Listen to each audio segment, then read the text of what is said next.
પ્રભુ ઈસુના ગૌરવી મૂલ્યવાન નામમાં આજની સભાની પ્રેમી સલામ. Praise the lord. જય મસીહ કી. પ્રભુનો હાથ અને એના સ્પર્શથી જે ચમત્કારો થયા એ નવા કરારમાં આપણે જોઈએ છીએ. પણ આજે જે આપણે જોવાના છીએ તો પ્રભુનો હાથ બચાવનાર અને બળવાન હાથ છે.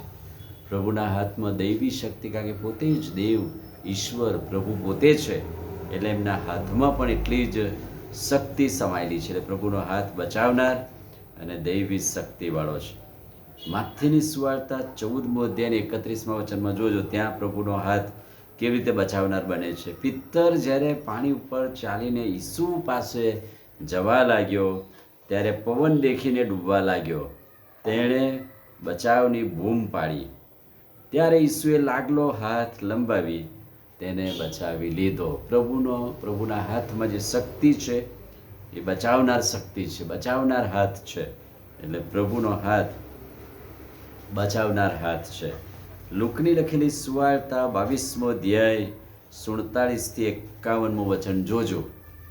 ઈસુને પકડાવવામાં આવેલા સિપાહીઓ, ઘણા સિપાહીઓ પ્રભુને મુખ્ય યાજક અને એના ચાકરો એને પકડવા આવેલા. ત્યારે મુખ્ય યાજકના ચાકરનો કાન કોઈ શિષ્યએ કાપી નાખ્યો અને તેને ઈસુએ પોતાના સ્પર્શથી કાન સારો કર્યો, ચમત્કાર કર્યો. પ્રભુના હાથના સ્પર્શમાં એક બચાવનાર શક્તિ કે હાથ છે, એ આપણે જોઈ શકીએ છીએ.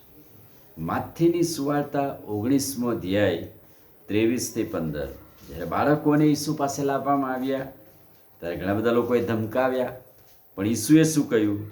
ઈસુએ તો તેમના પર હાથ મૂક્યા અને તેમને આશીર્વાદ આપ્યા. એટલે કે ઈસુના હાથમાં આશીર્વાદ આપવાની શક્તિ છે. પ્રભુનો હાથ બચાવનાર હાથ, સલામત હાથ, શક્તિશાળી હાથ, પણ આશીર્વાદો આપનાર શક્તિ એમના હાથમાં છે. માર્કની સુવાર્તા 9મો અધ્યાય 27મો વચન. અશુદ્ધ આત્મા વળગેલા માણસને પ્રભુએ હાથ પકડ્યો અને તેને ઉઠાડ્યો, એને સારો કર્યો. એટલે કે અશુદ્ધ આત્મા એના શરીરમાંથી નીકળી ગયો. પ્રભુના હાથ બચાવનાર હાથ, શક્તિશાળી હાથ, એમાં શક્તિને સામર્થ્ય છે. ભૂત, અશુદ્ધ આત્મા, શૈતાની શક્તિઓને એ ધમકાવે છે અને આજે પણ એ શક્તિનો અનુભવ આપણે કરી શકીએ છીએ. ગીતશાસ્ત્ર 22:16. આવા હાથોને ક્રૂસ પર વિધી નાખવામાં આવ્યા. આવા હાથોને ક્રૂસ પર વિધી નાખવામાં. સલામત હાથ, ચમત્કારિક હાથ, બચાવનાર હાથ, પણ આખરે એ જ હાથમાં ખિલ્લા ઠોકવામાં આવ્યા. કેટલી કરુણતા કહેવાય. અને એટલે જ સંત થોમા શું કહે છે? એ હાથનો સ્પર્શ કરું, મારી આંગળી નાખું અને હાથના સ્પર્શમાં પુનરુત્થાનની શક્તિ સમાયેલી છે.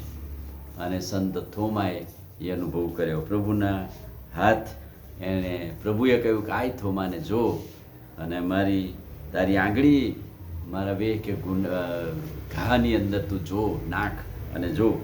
યોહાનની સુવાર્તા 20મો અને 25મો વચન. સંત થોમાએ એ અનુભવ કર્યો, પ્રભુના હાથનો સ્પર્શ કર્યો, પુનરુત્થાનની શક્તિ પ્રાપ્ત થઈ. વાલાઓ, પ્રભુનો હાથ એ બચાવનાર હાથ છે.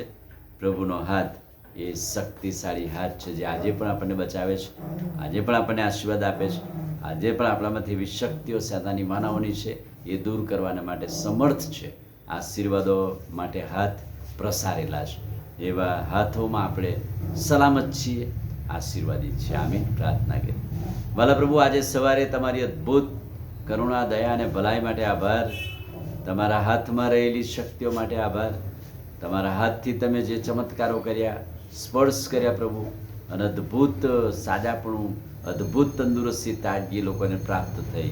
આભાર પ્રભુ આજના વચનને માટે. પ્રભુ ઈસુના નામમાં માંગીએ છીએ, સાંભળો ને માન્ય કરો. આમીન. God bless.